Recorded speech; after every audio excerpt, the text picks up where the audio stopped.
Salut, je suis Augustin Trapenard, je suis journaliste, je présente notamment la Grande Librairie sur France 5 et je suis aussi le parrain d'une association qui s'appelle Bibliothèques sans frontières. On a une mission, faciliter l'accès de toutes et tous à la culture, à l'information et à l'éducation en France et dans le monde entier. Est-ce que vous saviez qu'en France, on a un quart de nos actions?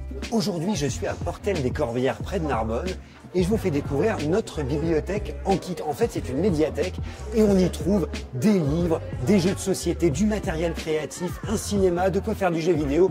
Ça s'appelle l'Ideas Box. C'est un outil extraordinaire. Venez, je vous montre.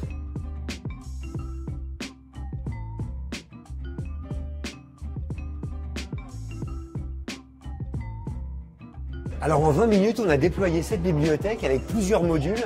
Là, je suis sur le module vert, qui est un module de matériel créatif et de jeux de société. Là, par exemple, je suis en train de jouer au dé avec Hugo, et c'est un excellent moment.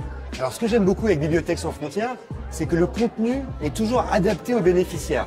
Là, vous voyez qu'on a un public d'enfants surtout, donc du coup, vous allez trouver des livres pour enfants.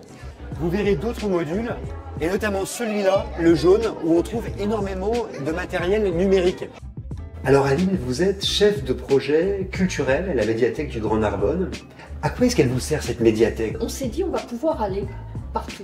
Donc on a à partir de là construit une offre toujours en lien avec les communes parce que on a appliqué de A à Z la méthode du faire avec.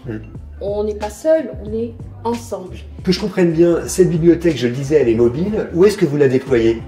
Alors on la déploie dans les communes, on la déploie souvent dans des salles municipales. C'est ce qui fait aussi l'atout de cet équipement.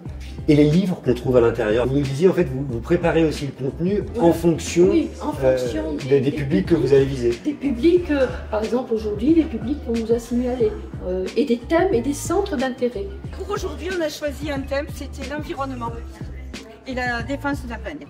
Surtout pour un public d'enfants?